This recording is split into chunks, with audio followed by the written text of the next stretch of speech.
You're listening to the Cyberwire Network, powered by N2K.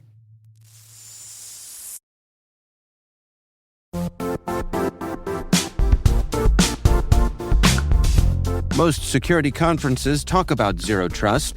Zero Trust World puts you inside. This is a hands-on cybersecurity event designed for practitioners who want real skills, not just theory. You'll take part in live hacking labs where you'll attack real environments, see how modern threats actually work, and learn how to stop them before they turn into incidents. But Zero Trust World is more than labs. You'll also experience expert-led sessions, practical case studies, and technical deep dives focused on real-world implementation. Whether you're blue team, red team, or responsible for securing an entire organization, the content is built to be immediately useful. You'll earn CPE credits, connect with peers across the industry, and leave with strategies you can put into action right away. Join us March 4th through the 6th in Orlando, Florida. Register now at ztw.com and take your Zero Trust strategy from theory to execution.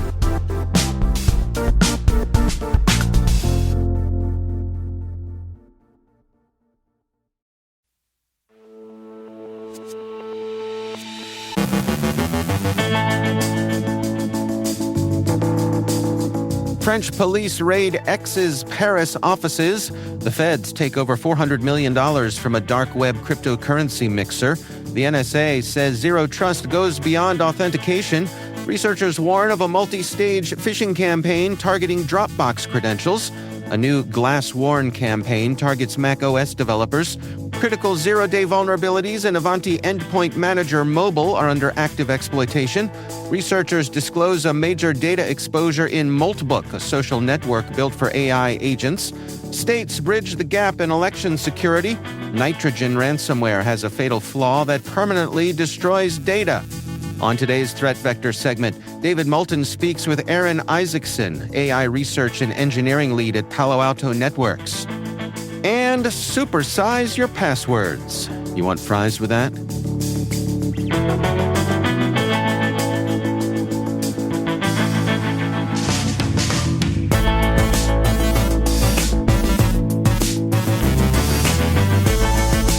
It's Tuesday, February 3rd, 2026. I'm Dave Bittner, and this is your Cyberwire Intel Briefing.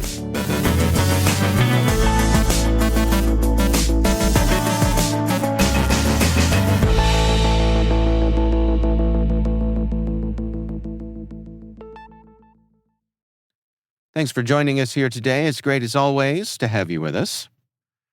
French police raided X's Paris offices as part of a criminal investigation into whether the platform allowed foreign powers to manipulate its algorithm. The probe, announced by the Parquet de Paris, began in January 2025 following complaints from a French lawmaker and a senior public official. Prosecutors are examining allegations of organized interference with automated data systems and fraudulent data extraction. The investigation later expanded to include X's Grok chatbot, accused of spreading Holocaust denial and sexually explicit deepfakes. Because the case involves organized crime allegations, police have enhanced surveillance powers.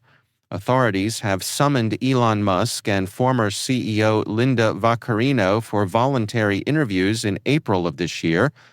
X has criticized the probe as a politically motivated attack on free speech. The U.S. government has taken ownership of more than $400 million in assets tied to Helix, a dark web cryptocurrency mixer used to launder illicit funds. Helix operated from 2014 to 2017 and processed more than 350,000 bitcoins, primarily for online drug markets. Its creator, Larry Dean Harmon, pleaded guilty in 2021. The final forfeiture order caps a multinational investigation and highlights growing law enforcement focus on asset seizure and restitution, according to the U.S. Department of Justice. The National Security Agency has released updated Zero Trust guidance urging U.S. government agencies to adopt continuous behavior-driven security models as cyber attacks increasingly bypass traditional defenses. The recommendations outline multiple phases toward what the Department of Defense calls target-level zero-trust maturity. Rather than treating authentication as a one-time gate, the NSA frames zero trust as an operating model that persists throughout a user or system session. The guidance emphasizes continuous evaluation based on user behavior, privilege use, and resource access, addressing gaps between stated zero trust strategies and real-world enforcement. Analysts say the focus reflects the reality that many successful attacks now occur after credentials are compromised. While aimed at national security systems, the guidance was released publicly to align expectations across civilian agencies and industry. Researchers at ForcePoint X Labs are warning of a multi-stage phishing campaign designed to evade security controls and steal corporate credentials for Dropbox. The campaign uses brief, professional-looking emails tied to procurement or business requests, urging recipients to open a PDF attachment. Those PDFs contain hidden acroform links that are difficult for security tools to scan. Victims are redirected through legitimate cloud infrastructure to a convincing fake Dropbox login page. According to ForcePoint, this approach bypasses reputation-based defenses and reduces suspicion. Stolen credentials are sent to attacker-controlled channels on Telegram, enabling account takeover and potential follow-on attacks. Researchers note the campaign reflects a broader surge in credential theft and identity-based intrusions that can lead to deeper network compromise. Researchers are warning of a new GlassWorn campaign that spreads through compromised extensions on OpenVSX, targeting macOS developers. Attackers hijacked a legitimate developer account and pushed malicious updates to 4 popular extensions, downloaded roughly 22,000 times. The malware hides code using invisible Unicode characters and steals browser data, crypto wallet information, developer secrets, and macOS keychain data while also enabling remote access. According to a report from Socket, the campaign pulls commands from Solana transaction memos and avoids Russian locale systems. OpenVSX operator Eclipse Foundation removed the malicious releases and revoked access. Affected developers are advised to clean systems and rotate all credentials. Researchers at Watchtower are warning of active exploitation of a critical zero-day vulnerability in Ivanti Endpoint Manager Mobile, a tool widely used to manage corporate mobile devices. Ivanti disclosed 2 severe code injection flaws that allowed unauthenticated remote code execution on on-premise deployments. Watchtower says attackers have already exploited the bugs as zero days, establishing backdoors and potentially erasing logs. Ivanti has issued a temporary RPM-based patch, but it must be reapplied after updates and is not a permanent fix. A full update is expected later in early 2026. Researchers warn organizations with exposed systems should assume compromise, begin incident response, and consider rebuilding affected infrastructure. Security researchers at Wiz disclosed a major data exposure on Moltbook, a social network built for AI agents. The issue stemmed from an exposed Supersize API key embedded in client-side code, which lacked row-level security controls and granted full read and write access to the production database. Wiz researchers were able to access 1.5 million API tokens, 30,000 email addresses, and private agent messages, and could impersonate any account. The platform's creator, Matt Schlicht, has since fixed the flaw. Wiz warned the incident highlights the risks of vibe coding, where rapid development outpaces secure configuration and human security review. State and local election officials say the Trump administration's second term has sharply reduced federal support for election security, forcing states to fend for themselves, Cyberscoop reports. While President Donald Trump previously backed the creation of the Cybersecurity and Infrastructure Security Agency and major election security grants, officials now report staff cuts, reduced services, and diminished communication from CISA. Congressional Democrats, including Senator Alex Padilla, warned states are losing critical partnerships and funding, with federal grants from the Election Assistance Commission averaging less than $1 million per state. States like Arizona and West Virginia are turning to legislatures and local coordination to cover gaps.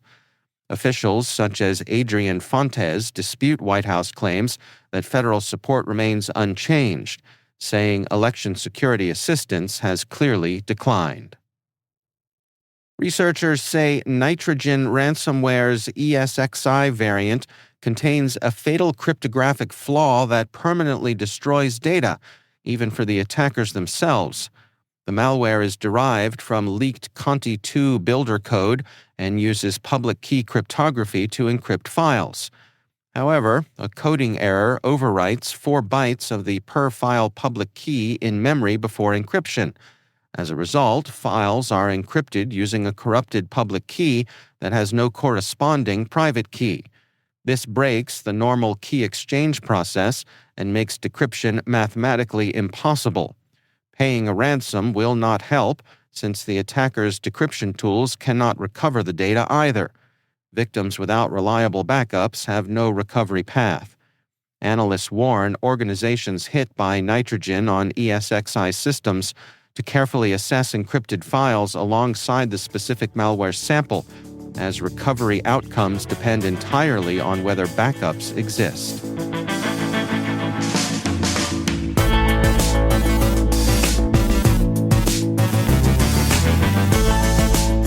Coming up after the break, in our Threat Vector segment, David Moulton sits down with Dr. Aaron Isaacson to explore why engineering excellence must precede ethical AI debates, and supersize your passwords.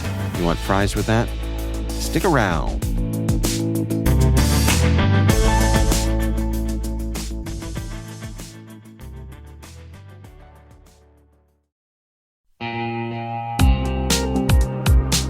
Ever wished you could rebuild your network from scratch to make it more secure, scalable, and simple? Meet Meter, the company reimagining enterprise networking from the ground up. Meter builds full-stack, zero-trust networks, including hardware, firmware, and software, all designed to work seamlessly together. The result? Fast, reliable, and secure connectivity without the constant patching, vendor juggling, or hidden costs. From wired and wireless to routing, switching, firewalls, DNS security, and VPN, every layer is integrated and continuously protected in one unified platform. And since it's delivered as one predictable monthly service, you skip the heavy capital costs and endless upgrade cycles. Meter even buys back your old infrastructure to make switching effortless. Transform complexity into simplicity and give your team time to focus on what really matters, helping your business and customers thrive. Learn more and book your demo at meter.com/cyberwire. That's meter.com/cyberwire.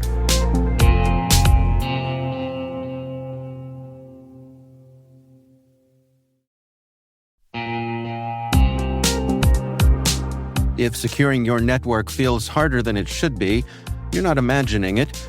Modern businesses need strong protection, but they don't always have the time, staff, or patience for complex setups. That's where NordLayer comes in. NordLayer is a toggle-ready network security platform built for businesses. It brings VPN, access control, and threat protection together in one place. No hardware, no complicated configuration. You can deploy it in minutes and be up and running in less than 10. It's built on zero-trust principles, so only the right people can get access to the right resources. It works across all major platforms, scales easily as your teams grow, and integrates with what you already use. And now, NordLayer goes even further through its partnership with CrowdStrike, combining NordLayer's network security with Falcon endpoint protection for small and mid-sized businesses. Enterprise-grade security made manageable. Try NordLayer risk-free and get up to 22% off yearly plans, plus an extra 10% with the code CYBERWIRE10. Visit nordlayer.com/cyberwiredaily to learn more.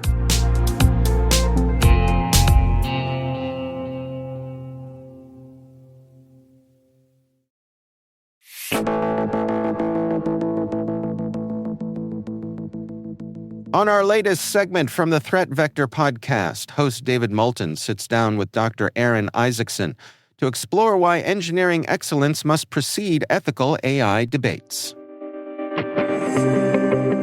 I'm David Moulton, host of the Threat Vector podcast. AI coding agents are rewriting software development, and enterprises are racing to adopt them for the productivity gains.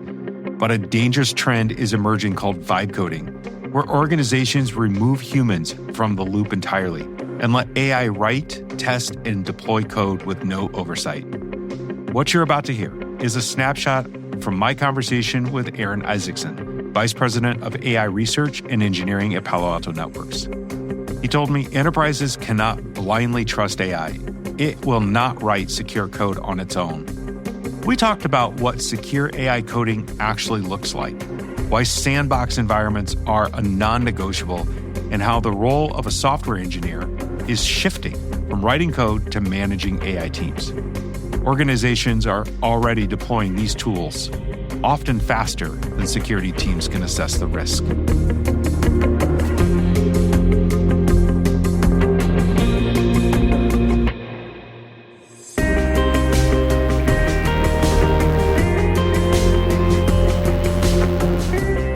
Aaron, welcome to Threat Vector. Excited to have you here to talk about vibe coding today. Glad to be here. Thank you. Aaron, you've been working at this intersection between AI research, engineering, and real-world systems in a lot of different contexts. Mm-hmm. What experiences have most shaped your perspective on why trust and accountability matter so much in an AI-driven development environment? So I've always been interested in this connection between machines and people, and making sure that the technology that we're using is helpful, it's useful. And in cybersecurity, a lot of that's making sure that the systems we use are secure and safe for people. And one of the things that defines AI is that it's always these hard problems that we don't quite know how to do yet. Like in history, something called the AI effect, which is AI is whatever hasn't been done yet. Okay, it's also called Tesla's theorem. And because these AI problems are always right on the fringe of what's possible with computers, you often have a human that's in the loop that's helping the AI along. So because we're not 100% confident in the computer solving the problem for us, we need a human to help. The human double checks, it gives suggestions, maybe solves some of the problems for the AI. And because we're not 100% confident in what the machine can do, we need to know that we can trust it. We need to know that we can verify what it's doing. And people who are on the deciding if we should adopt AI technology, they're always generally skeptical because they've seen AI can maybe not work in these fringe frontier cases. And so those are the really ones that are interesting, I think, to work on, as we're really pushing the bound of what machines can do and making AI much more useful, especially in making our software more secure. So as this applies to agents that are helping write code, a year ago, we saw that we really couldn't trust very much what the agents were writing. And today, it's like a practical thing that people are using throughout enterprise and other development spaces. So, Aaron, was there a moment when you realized that AI productivity could actually increase risks if it wasn't engineered correctly? Yeah. So in the past year or so, we've really seen this feeling in the industry that in order to keep up with the competition, people are willing to get rid of some of these human in the loop checks and just say, let's just go with the system. We know these agents don't write code 100% perfectly, but everyone else is doing it. We got to keep up. We got to move fast. And so they're allowing this stuff to get into their engineering departments maybe be at a faster rate than they would have done in the past. Mm-hmm. Now, when you give agents the ability to write code unchecked and be able to test their code and execute their code and write code without any controls, you actually get some really incredible results. And when you're prototyping or you're building a proof of concept, 30 minutes, you can have something that might have taken a week before. But when you care about security or accuracy of that system, those kind of approaches really aren't the right ones to use. And I don't see as much conversation in the industry around how do we use these tools to write accurate code, how to write secure code, as much as how do we go faster? How can we do this? How can we increase productivity?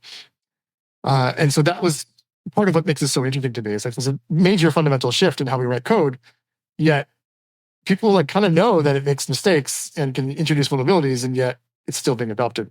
So how do we make these tools much safer to use and more trustworthy to use? So let's shift gears again. Before we recorded, you and I exchanged a couple of articles, and we were going back about this idea that there's maybe some growing evidence about declining code quality with AI-assisted development. I want to hear your thoughts on what that means for like long-term security and technical debt. First, I want to say that I think the code quality is actually getting better. There are areas where it's getting worse, but let's talk about where it's getting better first. Okay, so a lot more unit tests are being written that really helps the agents and developers write better code, validate that code works. In the old days, trying to get your test coverage up was hard to do. Engineers didn't like writing unit tests. There was a lot of pressure. Today, I can't imagine accepting a PR that didn't have tests in it. Like, why would you do that? Just ask the agent to write the tests. Not only that, you can't actually trust agent code unless you have tests to run, because the agents will make mistakes like people do. And the way that they check to make sure that their code works is they run the unit tests. So that's super important. I think agents can help refactor code in minutes where it would have taken days. So when you do recognize, the agents have duplicated code somewhere, or, hey, this architecture we're building is not quite right, let's refactor it. That stuff can happen much more quickly than it used to. Documentation is much higher quality. Comments are much higher quality. Again, the engineers under pressure, they don't write a lot of doc strings, but the agents don't mind doing it. And then, automation can take bug reports that come in and do the initial attempt at fixing them. Many times the agent's actually successful at doing that. So those are areas where the code quality actually can be much higher, right? Because they can fix bugs automatically, they can test that the code is working, they can write documentation, all that stuff. Now, where it's decreasing, I think, is that when too much code gets pushed out too quickly. And that's encouraged because it is easy to write code. Like, you want to write a lot of code? Just go ahead and write as much as you want.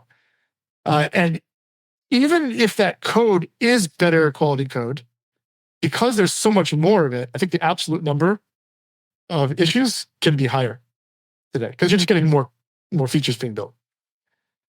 And so, the software development lifecycle, like I mentioned before, is just more and more important. Like, it used to be that you could maybe get away with not doing steps of it. Today, you have to follow all those steps, right? Like, when an agent wants to install a package, you have to make sure that package is sanctioned, is a version that doesn't have known CVEs in it, because agents are known to just install buggy packages and things. Like, you have to have the controls in place to make sure that they're not doing those things. And then lastly, I'd say that just like engineers, the AI does need to be managed. And I think that software engineering in the future is going to look a lot more like management. Maybe it's easy for me to say because I'm an engineer that's become a manager. But I see us thinking about engineering as, I have a team of AI agents that can do work for me. I need to break the problem down in a way that I understand what's being built, in a way that I can assign a task, verify the tasks are being done, check on the ones that aren't working right, whatever the process is. And I think that you'll see individual contributors taking on a lot of those skills as they have their team of AI working for them.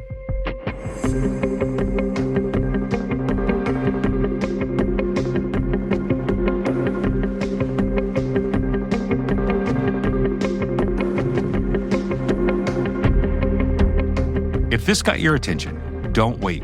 Listen to the full episode now in your Threat Vector podcast feed. It's called Is Your AI Well Engineered Enough to Be Trusted? And it's live now. Don't let accountability become the vulnerability no one saw coming.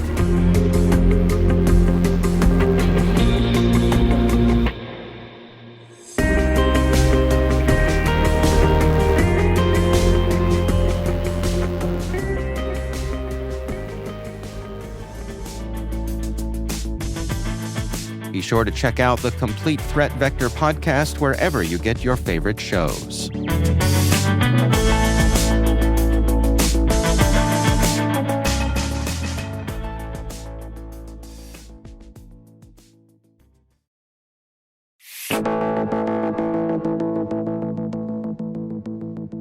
And finally, Change Your Password Day arrived with a gentle nudge from an unlikely security evangelist, McDonald's. Its Netherlands team warned customers that while burgers may be comforting, they make terrible passwords. Drawing on breach data from Have I Been Pwned, the chain noted that classics like Big Mac, Happy Meal, and even creatively mangled versions such as Chicken McNuggets appear with depressing frequency in compromised password lists. The message was blunt and slightly cheeky. You might be loving it, but hackers are too. The campaign pokes fun at the enduring belief that swapping letters for symbols equals security, a trick attackers mastered decades ago. And while security pros lean on passphrases, managers, and multi-factor authentication, most users still cling to flimsy passwords. Even younger users fare no better, according to Google. The takeaway: enjoy the fries, but stop using them to protect your accounts. Please drive through.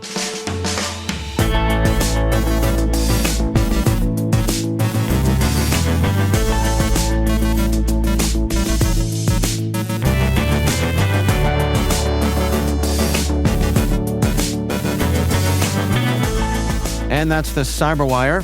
For links to all of today's stories, check out our daily briefing at thecyberwire.com. We'd love to know what you think of this podcast. Your feedback ensures we deliver the insights that keep you a step ahead in the rapidly changing world of cybersecurity. If you like our show, please share a rating and review in your favorite podcast app. Please also fill out the survey in the show notes or send an email to cyberwire@n2k.com. N2K's senior producer is Alice Carruth. Our Cyberwire producer is Liz Stokes. We're mixed by Trey Hester with original music by Elliot Peltzman. Our executive producer is Jennifer Iben. Peter Kilpie is our publisher, and I'm Dave Bittner. Thanks for listening. We'll see you back here tomorrow.